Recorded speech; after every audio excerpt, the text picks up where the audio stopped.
For the latest in strategic affairs, subscribe to our YouTube channel. Click the bell icon for updates.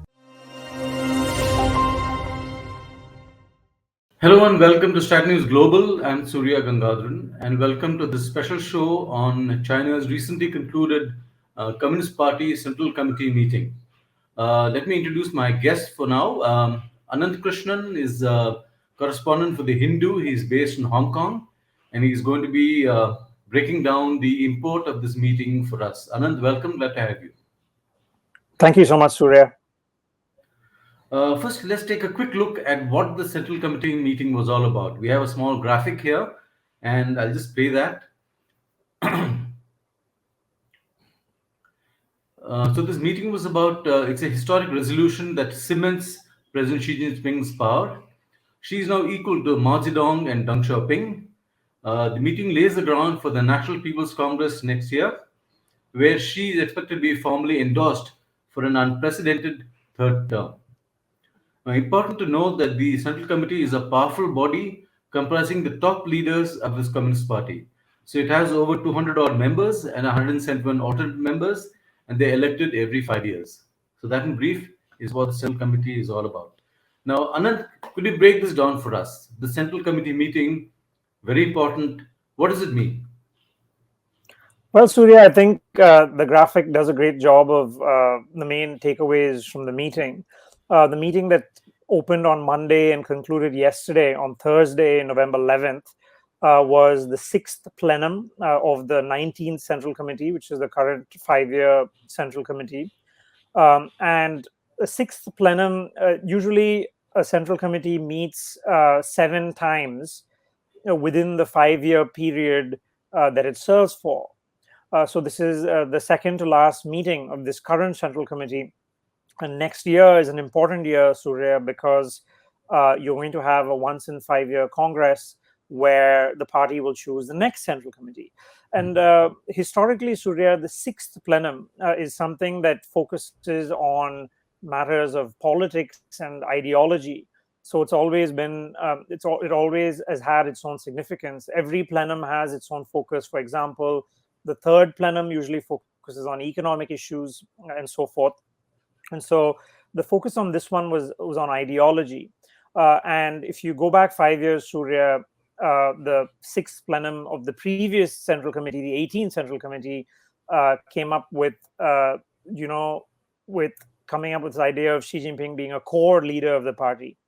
And in the lead up to this plenum in Beijing and here in Hong Kong as well, there's a lot of chatter saying that, this is going to be even more significant. And it turned out to be true because what this plenum did, which we can speak about in more detail, was pass what was called a resolution on history. And this was the first time that the party had done that since 1981.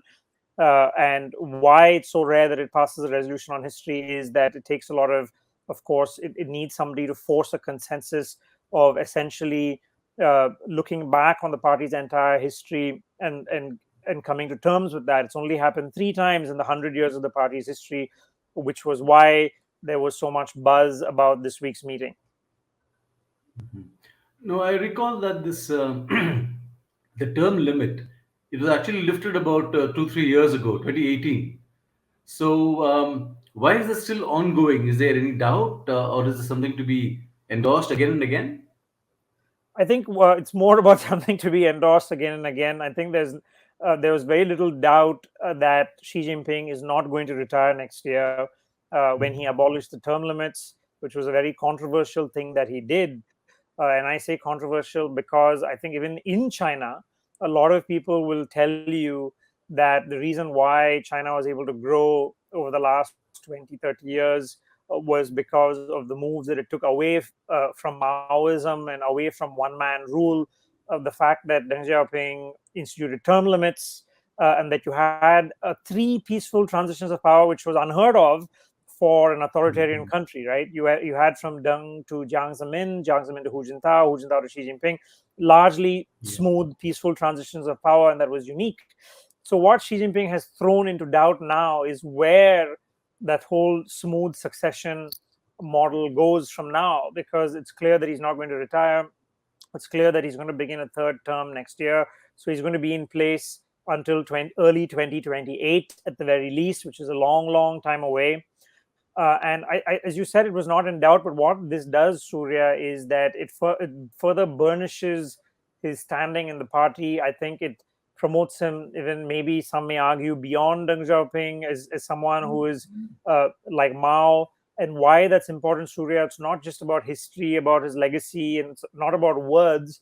It's about, we can talk more about this, Surya, but it's about almost conflating Xi Jinping, the individual, with the Communist Party. That means anyone who is going to challenge Xi, anyone who's going to criticize Xi, will be accused of criticizing the party, and that's a big change, and that's something that will give him a lot of strength when the next Congress happens, in terms of choosing who he wants, replacing the current Politburo, many of whom will retire, and so on and so forth. So I'd say, as much as this is about history, it's equally important in terms of the future.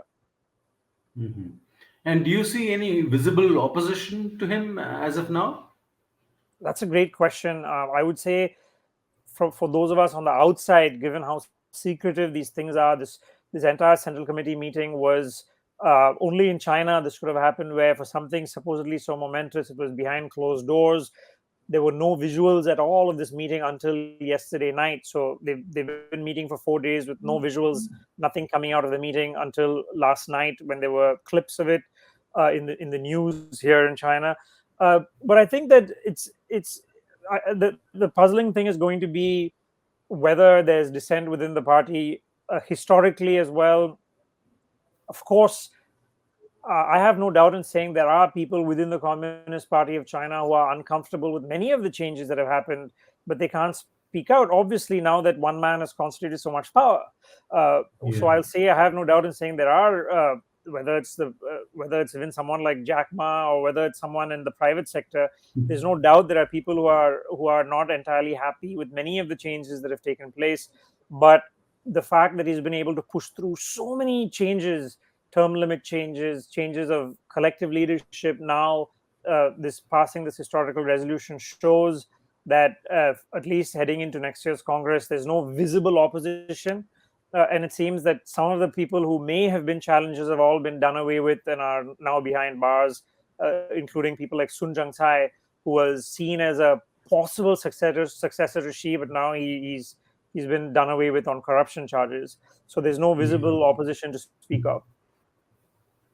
So what drives Xi? Is it insecurity? Is it ambition? What is it that drives him?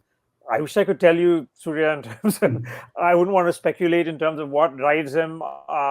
But you suggested two reasons, which were ambition and insecurity, and I would say that it could be both of those, and those aren't necessarily mutually exclusive. Just looking at China's history, not just the Communist Party's history over 100 years, but even beyond that, throughout China's history, you've had this tension with rulers who've accumulated power, at the same time having a sense of insecurity, some would say even paranoia about losing that power. So it's the duality that I think you've seen, not just in the party era, but even beyond that throughout China's history. That's something that keeps coming up again and again and again. And I think that, going back to the point that I made earlier, that I think one of the reasons why the Communist Party of China had been successful in the last 30 years was it seemed to have learned the lessons from Maoism, where you had Mao, who is credited in China for winning the Civil War and bringing the party to power in 1949. But he went on to make terrible mistakes as a ruler, in terms of whether it was a great leap forward, whether it was a cultural revolution. And the great legacy of Deng Xiaoping seemed to be that you do not want to repeat having a concentration of power in one person's hands. And I think that kind of explained how they were able to course correct.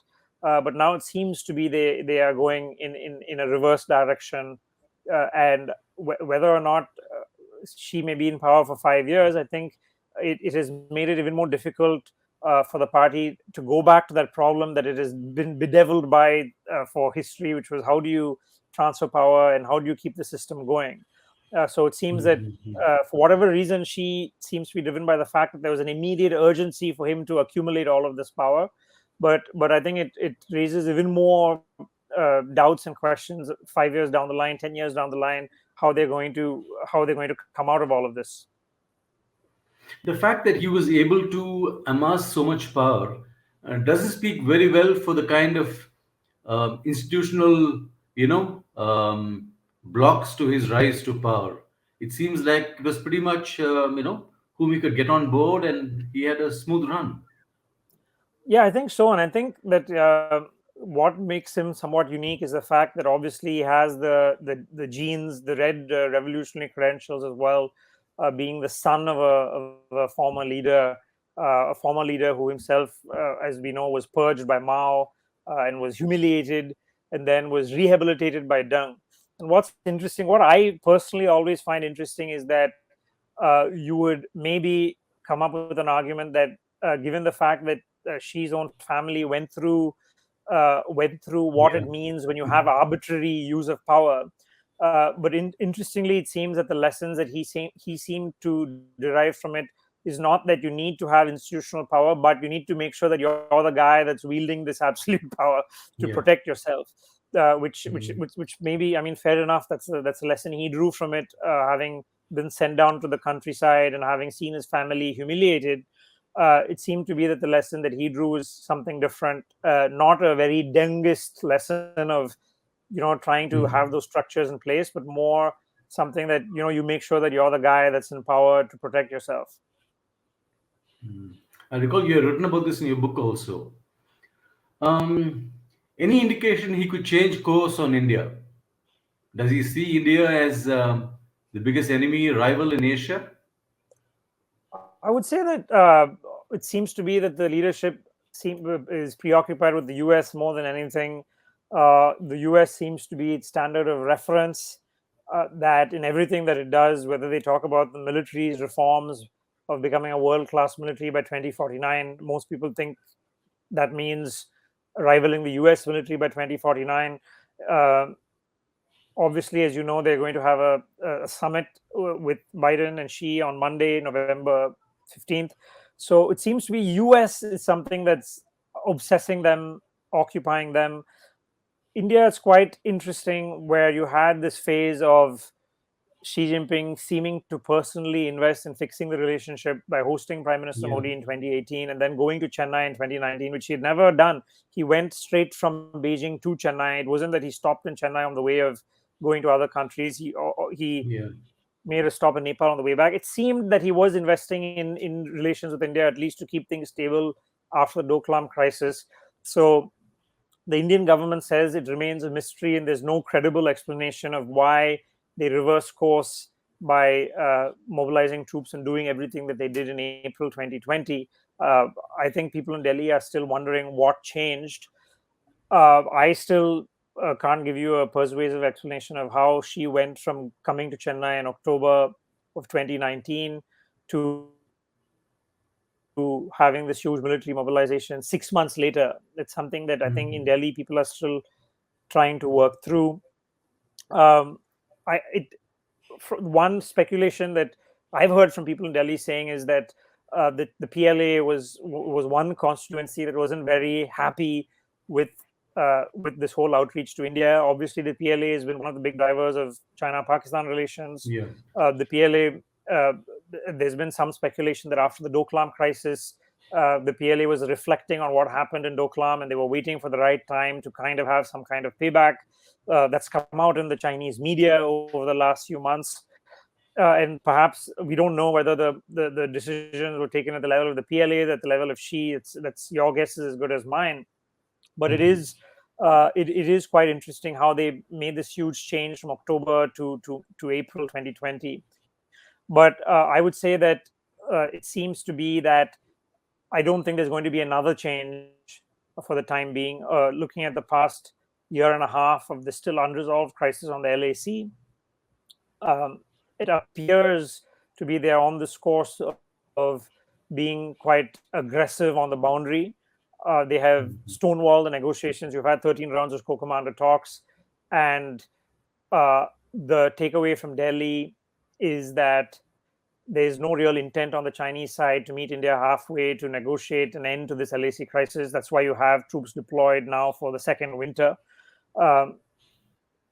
3 days before this plenum, Surya, Xi Jinping had met 40 people who were conferred these medals by the party. They were called ethical national role models.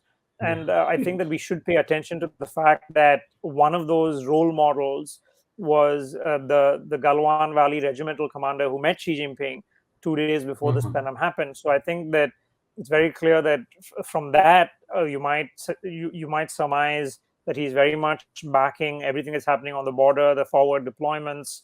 That's now the tensions you've seen in Ladakh, and now rising tensions in Arunachal in the eastern sector. The fact that they seem to, not just with India, but with other disputes as well. You're seeing with Taiwan, the way they've deployed aircraft to carry out aerial incursions. That I think the message is quite clear, Surya, that the military and under Xi, they are saying that this is their time to push as aggressively as they can.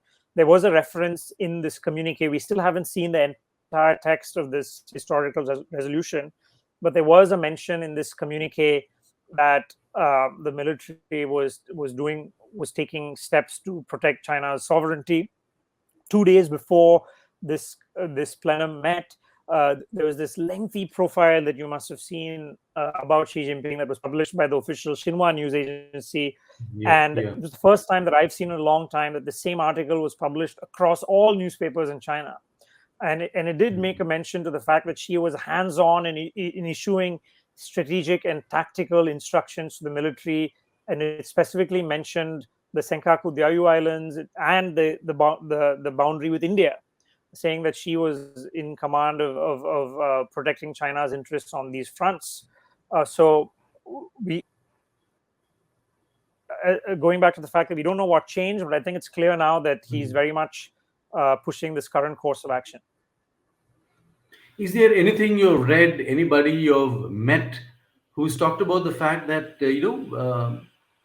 there's a huge now lack of trust? I mean, people earlier talked of a trust deficit.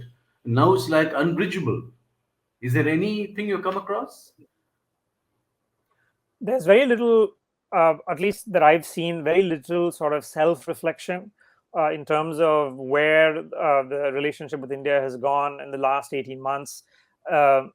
I think one of the big changes that I have seen as somebody who's been reporting on China and in China for the last 11, 12 years is that the space, I think, for debating party decisions, government decisions has really narrowed, where in the past you may have had 2 or 3 different views, whether it's from the strategic community or former officials.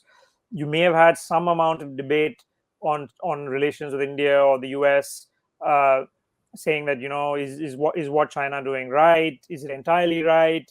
Is there space to course correct? I think one of the big changes in the last 2-3 years is that everybody kind of now sings from the same hymn sheet, where they say that, everything China does is justified and all the problems are caused by the other side, is what you see everybody saying. And that's been the case with the boundary crisis as well, where I've been struck by the fact that the party propaganda has entirely framed this as something instigated by India, which is the opposite of what happened in April, where you actually had Chinese mobilizations of 2 divisions that caught India by surprise.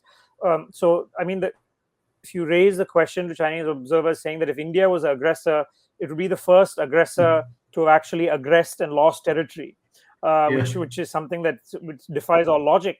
But there has been absolutely no recognition of that fact in Chinese media coverage. So it's very curious, where they are saying that India had instigated all of this, but at the same time, there have been 1 or 2 mentions of the fact that China found it an unreasonable demand that India wants to return to status quo, which is a very strange contradiction, where they're saying that it's unreasonable for India to ask for the status quo to be returned, but they're saying India was the aggressor. So so to answer your question, I really haven't seen any revelatory self-reflection about how this crisis happened, what led to it, why there was such a big U-turn in China's approach to India from the summit in Mamallapuram to this mobilization 6 months later, it's still a black hole, Surya, as far as how they've been reporting about it here. So, last question, Ananth. A lot of speculation, a lot of buzz on Twitter, otherwise, about China inching towards perhaps some kind of a conflict, maybe over Taiwan to begin with, subsequently over India. I mean, is this, what's your reading? What do you make of this? It was interesting, Surya, in this communique, there was the mention to Hong Kong and Taiwan. On Hong Kong, it said that it kind of celebrated the party's moves, which have been very controversial here in Hong Kong, in 2020 to pass this national security law, which pretty much all but ended the pro-democracy space and opposition in Hong Kong. The communique yesterday said that the moves had helped restore order and brought back control. So it said that about Hong Kong, but it was much more circumspect about Taiwan, where it did not even mention this, the reunification or unification of Taiwan. It just mentioned that the usual thing about China not tolerating any efforts or any pro-independence forces or external interference. It didn't mention anything more than that. On Taiwan, from I mean, it's anybody's guess, but from it seems to be that a lot of it is noise, sending these aircraft across, conducting these exercises, which were happening this past week by the Eastern Command of the PLA. The big risk, of course, for the party would be that if they were to take any big action and it was to not end up the way that China wanted, it would be a huge loss of legitimacy for Xi. In that sense, you may make the case that the risk would outweigh the benefits. And it seems that the status quo is something that one might argue suits both sides. The status quo in the sense that I think President Tsai Ing-wen has said recently in an interview as well that the current status quo was something that they favored. The Communist Party of China in some ways favors the current status quo as well, where they would see an outright declaration of independence is their red line, is what concerns them. So in a weird way, the status quo suits both. It's more the grouse that the Communist Party of China has with Tsai Ing-wen and the DPP more than anything else, because they were very happy with the status quo when the KMT was in charge and Xi Jinping met then President Ma Ying-jeou. So I would say that I mean, it's hard to see any sense for them to take a huge risk and do anything in Taiwan. On the LAC, however, I think there's lots of reasons to be concerned in terms of the fact that there's no real intent from China to diffuse the crisis. Forward deployments are continuing. The infrastructure buildup is continuing. We've been focusing on Ladakh and the Western sector, but there's more and more. We've seen reportage come out from Delhi from defense correspondents who traveled recently, including Nitin, to Arunachal, that there is a buildup, which India is obviously responding to. So I think that there's definitely a risk of something happening on the LAC, given everything that you're seeing coming out of the Chinese side. The fact that they're putting these drip drop information on social media, showing PLA troops not just in the Western sector and the Eastern sector. For whatever reason, they're beating these war drums, and I think the very basic fact that they are dragging their feet in negotiating an end out of this LAC crisis tells you where they see the relationship with India going. Also, I would also flag, Surya, the passing of the border of the land border law, which people may just dismiss as being noise. But I think that it's also important in terms of signaling to people within China, to signaling to the Xinjiang government, the Tibet local government, to carry on with these things, whether it's constructions along the border, whether it's moving civilian populations along the border. The very fact that it brings the land border back front and center, I think, is something that's quite significant. So going forward, the run-up to the next Congress, would it help Xi if there was some kind of a thing that makes him look good, probably against India, perhaps?